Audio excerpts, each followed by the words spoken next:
ವೈಭವದಿಂದ ಭಕ್ತಿ ಭಾವ ಪೂರ್ವಕವಾಗಿ ನಡೆಯುತ್ತಾ ಇದೆ.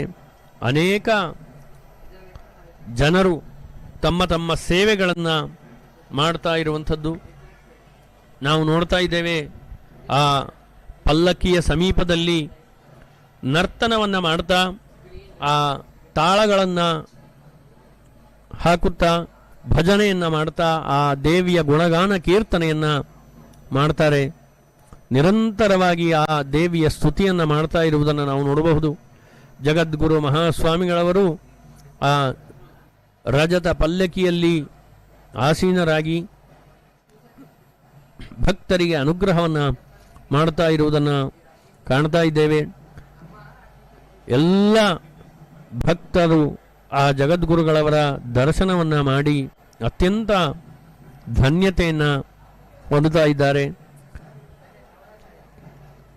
ಯಾವುದೇ ಒಂದು ಆಯಾಸವನ್ನು ಅನುಭವಿಸದೆ ಈ ಉತ್ಸವದಲ್ಲಿ ಅತ್ಯಂತ ಉತ್ಸಾಹದಿಂದ ಪಾಲ್ಗೊಳ್ಳುತ್ತಾ ಇದ್ದಾರೆ.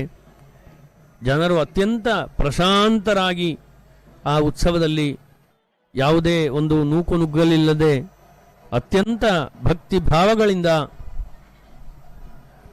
ಪಾಲ್ಗೊಳ್ತಾ ಇದ್ದಾರೆ.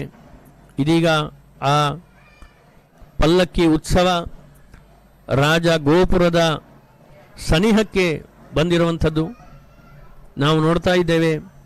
ಆ ಪಲ್ಲಕ್ಕಿ ಉತ್ಸವವನ್ನು ಪಕ್ಕದಲ್ಲಿ ಇರಿಸಿ ಈಗ ಮಹಾ ರಥವು ಆಗಮಿಸ್ತಾ ಇದೆ.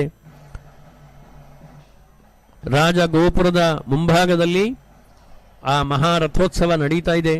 ರಾಜಗೋಪುರದಿಂದ ಆರಂಭಿಸಿ ಆ ಭಾರತೀ ಬೀದಿಯ ಇನ್ನೊಂದು ತುದಿಯವರೆಗೆ ಆ ಜನಸಾಗರವನ್ನು ನಾವು ಗಮನಿಸಬಹುದು. ಅದೆಷ್ಟು ಸಹಸ್ರಾರು ಸಂಖ್ಯೆಯಲ್ಲಿ ಆ ಭಕ್ತ ಜನಸ್ತೋಮ ಶೃಂಗೇರಿಯಲ್ಲಿ ನೆಲೆಸಿರುವಂಥದ್ದು.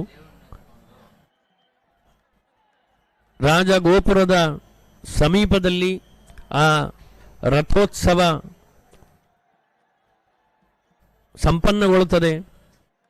ಆ ರಥೋತ್ಸವದ ಒಂದು ಸಂಪೂರ್ಣತೆ ರಾಜಗೋಪುರದ ಸನ್ನಿಧಿಯಲ್ಲಿ ಉಂಟಾಗ್ತದೆ.